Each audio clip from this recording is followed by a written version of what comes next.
Gabriele Amorth made headlines around the world recently when he said the devil was present in the Vatican. You're talking about something very real, aren't you? Certo, realissima. Vi dico, se credete al Vangelo, credete all'esistenza del demonio. Absolutely, very real. As to the devil's presence in the Vatican, he says that's no surprise. He once had to perform an exorcism on another exorcist.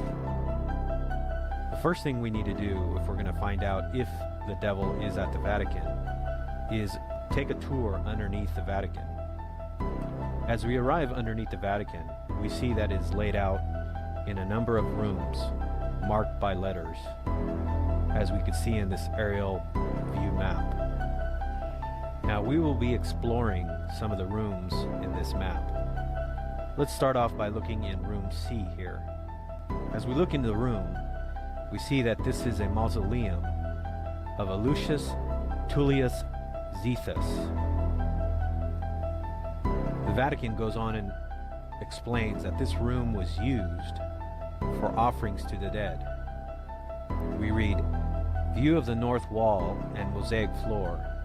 In the corners of the mosaic floor there are 8 marble squares with circular holes through which offerings to the dead were poured during the funeral rites carried out in the burial chamber." So here we have a room where offerings are done to the dead. That's pretty common in Catholicism. Now if we look in the next room, room E, so here in this room they have a vase which has the image of a Medusa. So here underneath the Vatican we have a Medusa. Again, we ask ourselves the question, this is a vase, but yet it's kept underneath the Vatican. This could have easily been removed.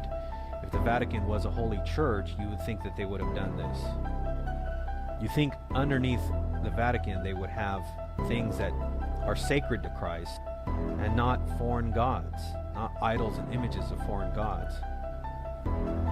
Now as we move down further to room H, here we see that this is the mausoleum that is one of the largest and most luxurious mausoleums underneath the Vatican of St. Peter's Basilica. It says that it was built at the beginning of the second half of the 2nd century during the reign of Emperor Marcus Aurelius and belonging to a freedman of the important Valeri family. And as we're in this mausoleum, we see that there's lots of idols from the old Roman Empire.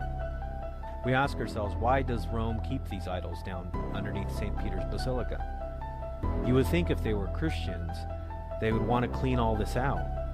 I can't imagine anybody who has a true church would keep idols in their churches, especially pagan idols. Where have we seen this before? It's a question I have to ask you. We see this also in Scripture, where God gives Ezekiel a vision of what was underneath the temple during his days. Ezekiel 8, verse 5, "They said unto me, Son of man, lift thine eyes up now way toward the north. I lifted up my eyes toward the north. Behold, northward at the gate of the altar, this image of jealousy in the entry. He said therefore unto me, Son of man, see what they do, even the great abominations that the house of Israel committeth here. I should go far off from my sanctuary, but turn thee yet again, and thou shalt see greater abominations. He brought me to the door of the court. I looked in the hole of the wall. He said unto me, Son of man, dig now in the wall. When I digged into the wall, behold, a door. He said unto me, Go in, and behold the wicked abomination." So here we go. He found a secret door, okay, a secret door that was, in a sense, underneath the temple, all right? And he would see greater abominations, sort of like what we see under the Vatican. So he dug into the wall, and he went in, and he saw, behold, every form of creeping things, abominable beasts, and the idols of the house of Israel portrayed upon the wall round about. Doesn't this sound very similar?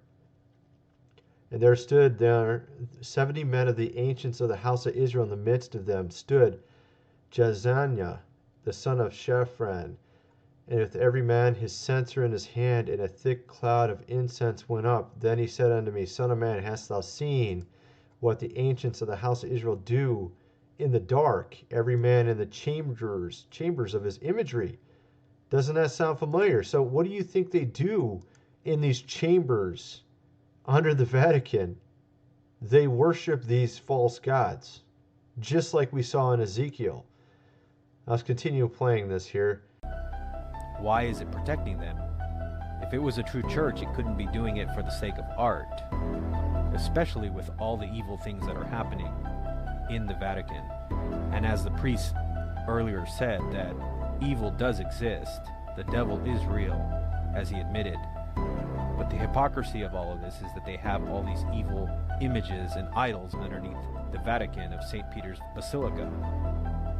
We also see two figures of genuses with bat wings also portrayed on the walls. Again, this is supposed to be a holy church and a holy place.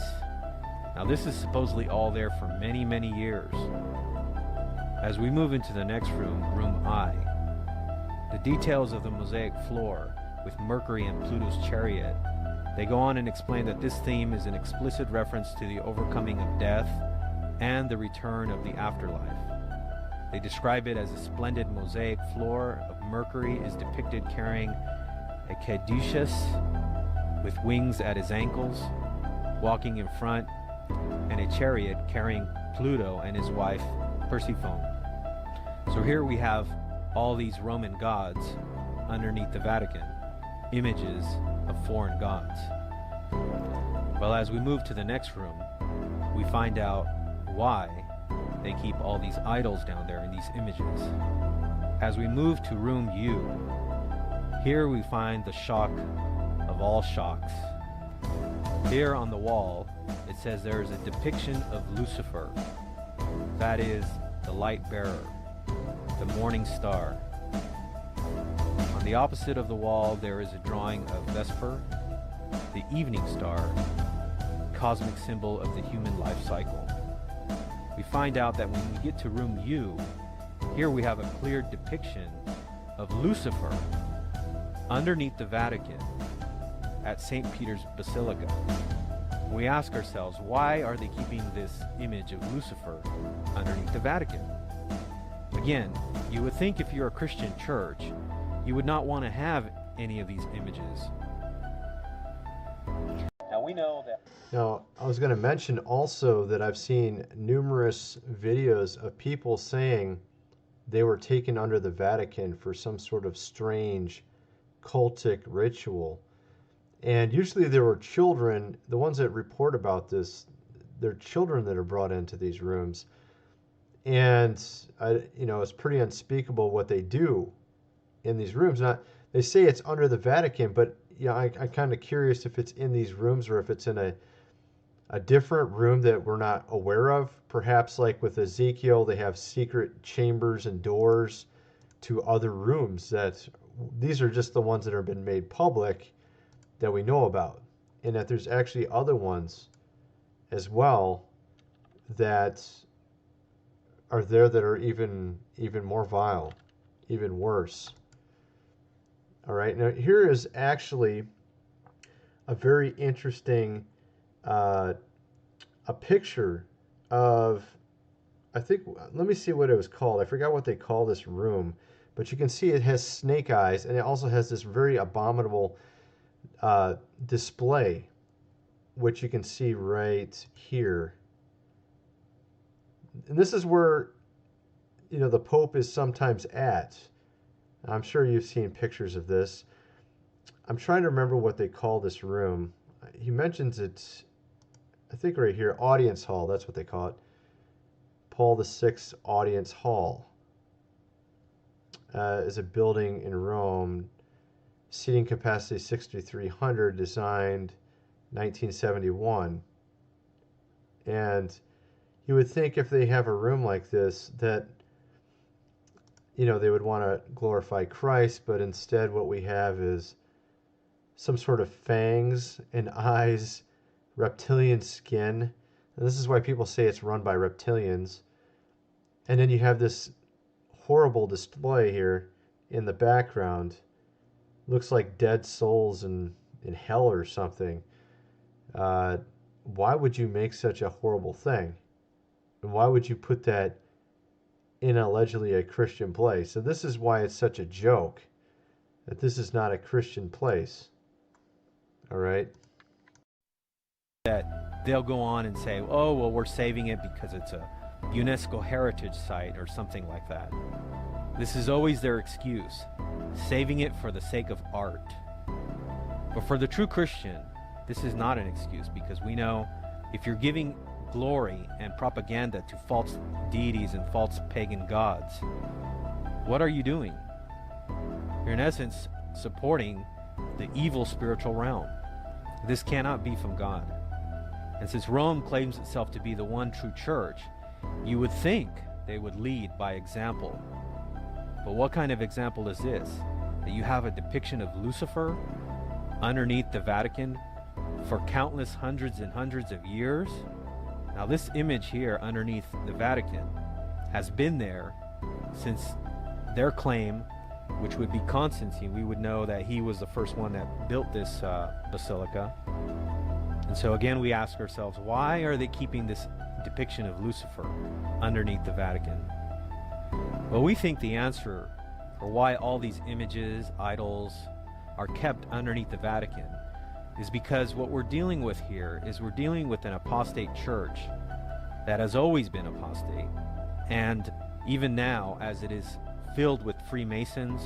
And so we know that the reason why they're keeping all of this there now, and they're actually revealing this on their internet website, is because they want people to see this. They want people to see what they're really all about.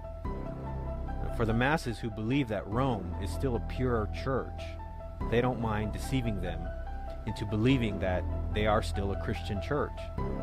As you go down underneath the Vatican, down into the next rooms, they will try to convince you on this tour that you take that Peter is buried down there in one of the rooms and that this gives credence to following the Pope. But we ask the question, why would you want to follow a Pope who has all these evil things underneath his church? It's very clear. This is a very interesting point he's making, especially in light of Pope Francis, who is literally contradicting every type of Christian teaching and including Catholic teaching. Of course, I'm not a Catholic, but the fact of the matter is he's mocking the truth by putting out things all the time that are contradictory to Scripture. He had a boy ask him where his father was. His father was an atheist. He asked him, is he in heaven? And he essentially didn't, he answered the question and basically said yes, but he said it in a roundabout way. He says, was your dad good? Yes, your dad was good. Well, where do good people go? I mean, such a, simplistic thing like that. And I mean, of course, there was something years ago where he was saying atheists go to heaven. And, you have to ask yourself, what is this guy doing? I mean, it has nothing to do with Christian teaching. It has nothing to do with the Bible. And he just recently had Katy Perry. Let me show you that. Katy Perry coming to show how to do transcendental meditation. She's putting on a workshop. Let me see if I can find that real quick. Here we go. Yeah, here we go. Katy Perry, Pope, Virtual Reality, Technology, Meditation in Vatican. Okay, so they're doing something about transcendental meditation. She was actually teaching a workshop in Vatican City on transcendental meditation. We all know Katy Perry's fake. She's a fraud. So why would they allow that?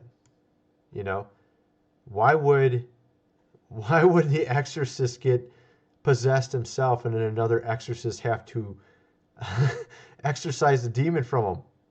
I mean, seriously, something clearly is wrong. I mean, you've heard all these strange stories. They also have a ton, miles of books that no one even knows what they are under Vatican.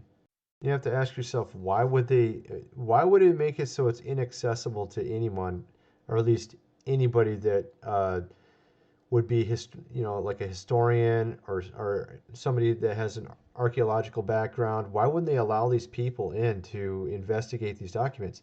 What are they hiding? I mean, miles and miles of these books and ancient documents. Perhaps there's something they're hiding within these documents, maybe things they've done wrong in the past. That's the question you have to ask. It's just very strange, why they have all these idols underneath the Vatican in the basement. Why do they have all these records sealed that no one can read or see?